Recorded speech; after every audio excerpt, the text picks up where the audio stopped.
Maya had spent weeks looking for another car. Her old one was becoming less reliable every day, and every repair seemed to cost more than the one before. She knew it wouldn't be long before she'd have to replace it. When she finally found a car she loved, she thought the hardest part was over. It wasn't. The financing offer came back with an interest rate so high that it would cost her thousands of dollars more than someone with good credit. Confused, she opened her credit app. 568. At that moment, she realized those three numbers were controlling far more than she had ever imagined. They were affecting how much she could borrow, how much she would pay every month, and how much of her future income would disappear into interest instead of helping her build wealth. She left the dealership discouraged, not because she couldn't buy the car, but because she knew accepting that loan would keep her struggling for years. That evening, Maya sat at her kitchen table searching for answers. Like so many people, she typed a simple question into Google: how do I raise my credit score?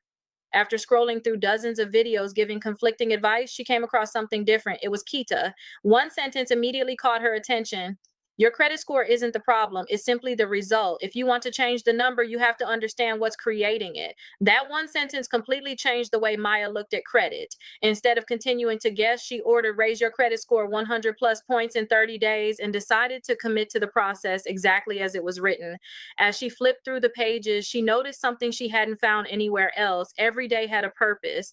Every lesson built on the one before it. There was no guessing, no random credit hacks, just a step by step system designed to help her understand what was hurting her credit and how to improve it. Maya had no idea where this journey would lead. She didn't know whether her score would increase by 10 points, 50 points, or even 100. She only knew one thing: 40 days from now, she wasn't coming back to that dealership as the same woman. The next morning, Maya opened her workbook and began with the very first assignment. Kita didn't tell her to start by paying off debt. She didn't tell her to apply for another credit card. She told her to gather information. So Maya pulled all three of her credit reports: Experian, TransUnion, and Equifax. At first, she thought they would all be exactly the same. Instead, they told three slightly different stories. One account appeared on only one report, a balance was different on another. One bureau showed a late payment that wasn't reporting anywhere else. That's when Maya realized why Kita insisted that everyone look at all three reports before making a single decision. If she had only looked at one, she might never have found the mistakes hiding on the others. With three reports spread across her table, Maya began highlighting every unfamiliar account, every incorrect balance, every late payment she didn't recognize, and every item that deserved a closer look. For the first time, she wasn't looking at a credit score, she was looking at the information that created it. The next lesson helped everything make sense. As Maya worked through the workbook, she learned exactly how a credit score is calculated: payment history, credit utilization, credit age, credit mix, new inquiries. When she compared those categories to her own reports, one problem stood out immediately. One of her credit cards was using more than 90% of its available limit. She finally understood why her score had been struggling. Now she knew exactly where to focus first. With her reports organized and her biggest problems identified, Maya was ready to take action. She prepared her first round of dispute letters using the templates included with the course. She challenged an inaccurate late payment, an old collection account that should have already fallen off her reports, and other information she believed was inaccurate. She attached copies of her identification, proof of address, and highlighted copies of her reports before mailing each letter by certified mail. As those envelopes disappeared into the mailbox, the waiting period officially began. While the credit bureaus prepared to investigate, Maya kept moving forward. She organized every account into one place: open accounts, closed accounts, collections, charge offs. Nothing was left to memory anymore. Everything was written down. Everything had a plan. She set up automatic payments to make sure she never missed another due date, reviewed every hard inquiry on her reports, and disputed one she didn't recognize, then mailed her first debt validation letter requiring a collection agency to prove that it had the legal right to continue reporting an account. By the end of the first week, Maya's credit score hadn't changed. Not yet, but something far more important had. She finally understood her credit, and once she understood it, she stopped feeling overwhelmed. For the first time, she wasn't hoping things would somehow get better. She had a plan, and for the first time in years, that she believed that plan was actually going to work. By the second week, Maya wasn't just fixing errors on her credit reports anymore. Now she was fixing the habits that had been holding her back. Some of those changes were easy, others required her to be completely honest with herself. One of the first lessons Kita introduced was something Maya had never heard of before: a goodwill letter. Unlike a dispute letter, this wasn't about proving a creditor was wrong. It was about taking responsibility for a mistake and asking for a second chance. There was one late payment Maya knew belonged to her. She remembered exactly what had happened. Money had been tight. Life had become overwhelming. She missed one payment, but after that, she had made every payment on time for the next 18 months. So she sat down and wrote 3 goodwill letters. She explained what had happened, how her situation had changed, and respectfully asked each lender to consider removing that late payment from her credit history. She didn't know if any of them would say yes. But she finally realized that the answer would always be no if she never asked. As Maya continued working through the book, she reached one lesson that completely changed the way she looked at credit cards. Kita explained that credit utilization is one of the fastest parts of a credit score to improve. When Maya reviewed her accounts, one card immediately stood out. It was using more than 90% of its available limit. Instead of feeling discouraged, she made the largest payment she could afford. Watching that balance fall felt different this time. She wasn't just paying off debt. She was improving the way lenders viewed her credit profile. Next, she contacted her credit card company and requested a credit limit increase. Before moving forward, she asked the exact question Kita recommended. Would this require a hard inquiry? When they told her no, she moved ahead with confidence. Within minutes, her available credit increased, lowering her utilization even more without opening another account. Not long afterward, Maya's mom offered to help by adding her as an authorized user on one of her oldest credit cards. With years of perfect payment history and low utilization, that account would soon become another positive piece of Maya's credit profile. She also made sure every one of her existing credit cards stayed active by placing a small recurring charge on each one and paying the balance in full every month. Even her personal loan became part of the plan. After comparing lenders, she refinanced and lowered her interest rate, saving money while continuing to strengthen her financial future. By the end of the second week, Maya had stopped making financial decisions based on fear. Everything she did had a purpose. Every payment, every phone call, every letter, every assignment in the book was moving her one step closer to her goal. When she updated the score tracker hanging on her wall, she could hardly believe what she was writing. 601, 33 points in just 2 weeks. The number wasn't important because it was higher. It was important because it proved something she had never believed before. Credit isn't permanent. With the right knowledge, consistent action, and a proven plan, it can change. And for the first time since leaving that dealership, Maya truly believed she was going to drive home in the car she had been dreaming about. By the third week, Maya was finally seeing the results of everything she had been working toward. Her score was climbing, her confidence was growing, but Kita reminded her that building good credit is only half the battle. The other half is protecting it. So Maya did something she had never even thought about before. She froze all 3 of her credit reports. It only took a few minutes, but it meant no one could open a new account in her name without her permission. For the first time, she felt like she was protecting her future instead of constantly reacting to problems after they happen. A few days later, one of her dispute responses finally arrived in the mail. She couldn't wait to open it. Instead of finding the outcome she hoped for, she read 4 disappointing words. Verified as accurate. No explanation, no supporting documents, nothing. For a moment, Maya questioned everything. She wondered if all of the letters, the research, and the late nights had been for nothing. Then she opened her workbook again.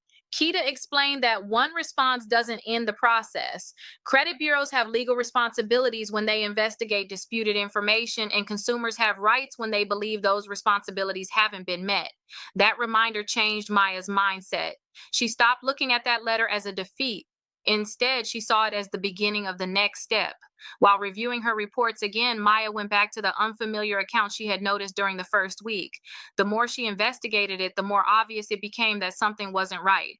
Someone had used her information. She immediately filed a police report, completed the required FTC affidavit, and sent everything to the credit bureaus. She learned from the book that the credit bureaus have 5 days to delete the account once they get her letter. This wasn't just another dispute anymore. She was protecting her name, her identity, and everything she had worked so hard to rebuild. As the weeks continued, Maya realized that improving her credit wasn't only about what appeared on her reports, it was also about strengthening her finances. She picked up extra hours at work, giving herself more money to put toward her highest credit card balances. Since she is a nurse, there's also more hours at the hospital. Then she reviewed every monthly expense. 2 subscriptions she hadn't used in months were quietly taking money out of her account every single month. She canceled both of them. That extra money immediately became another payment toward her debt. Little by little, every financial decision vision began moving in the same direction. By the halfway point of the challenge, Maya paused to look back. Just a few weeks earlier, she felt completely overwhelmed. Now she had organized reports, disputes in progress, balances coming down, a budget she actually followed, and a plan she believed in.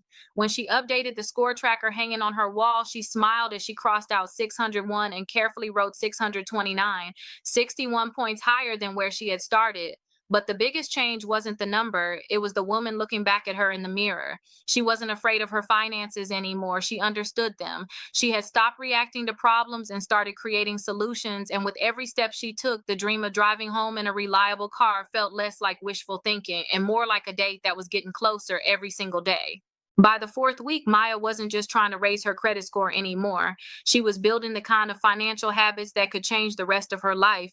Everything she had learned over the past 3 weeks was finally starting to work together.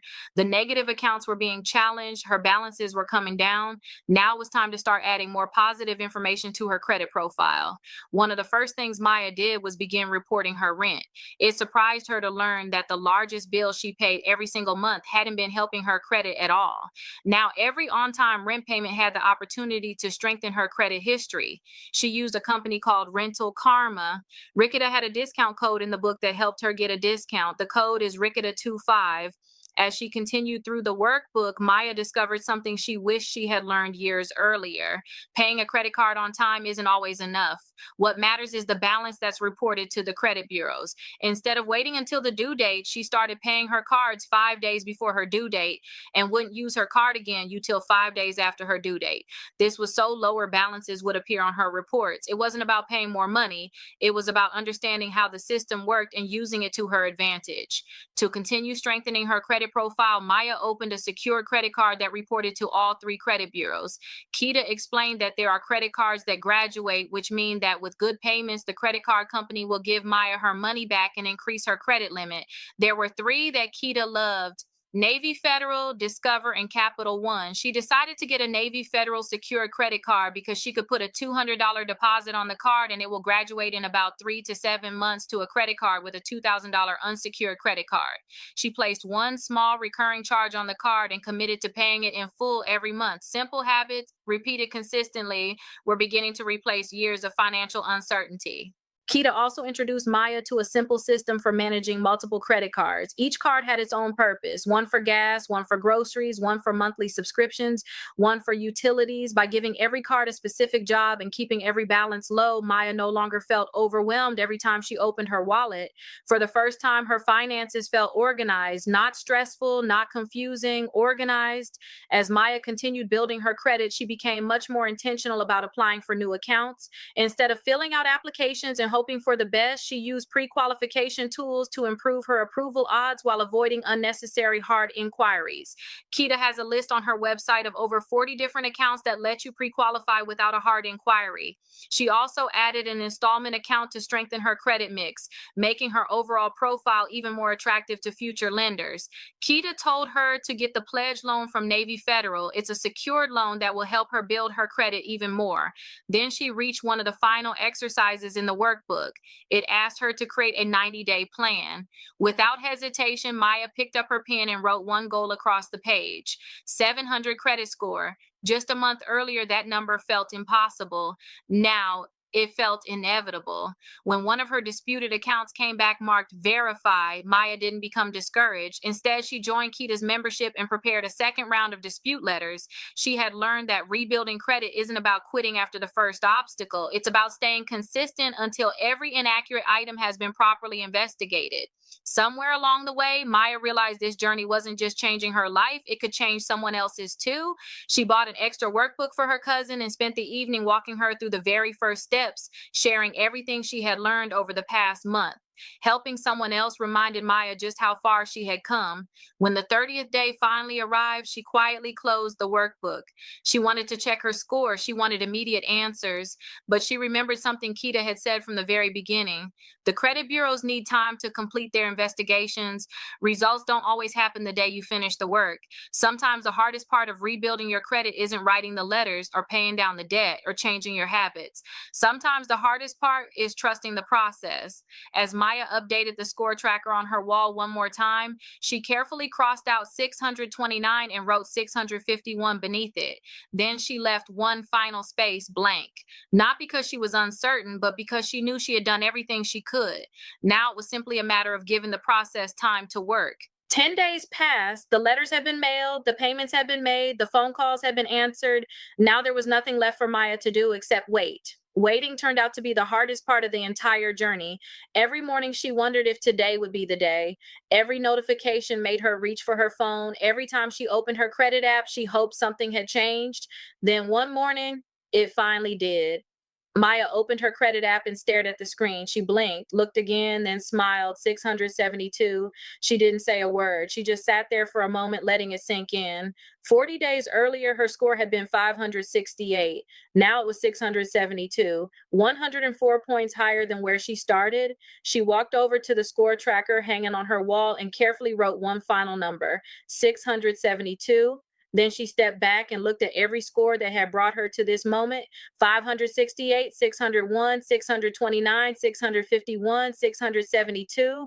Those numbers weren't just credit scores anymore. They represented every report she pulled, every mistake she highlighted, every dispute letter she mailed, every payment she made instead of spending money somewhere else, every difficult conversation, every late night spent learning instead of giving up.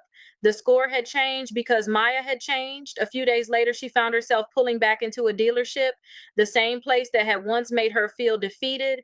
Only this time, everything felt different. She wasn't walking in hoping for a miracle. She was walking in prepared.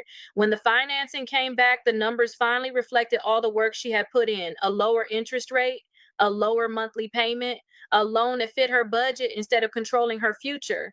As Maya drove away in the car she had been dreaming about, she realized something. The car wasn't the greatest reward.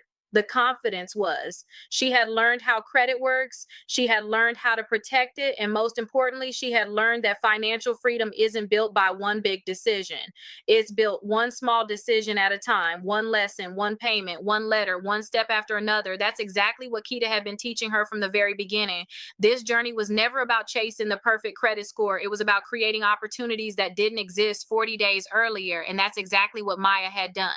If Maya's story inspired you, don't let it end here. Take the first step. Start your own journey. Because the only thing standing between where you are today and where you want to be tomorrow is the decision to begin. If you enjoyed Maya's story, I'd love for you to subscribe to the channel, like this video, and leave me a comment letting me know what part of her journey inspired you the most. All things that were mentioned are in the description below. And if there's another financial topic or story you'd like me to create, leave your idea in the comments. Your suggestion could become the next video. Remember, your credit score is only one part of your story. It does not have to determine how your story ends.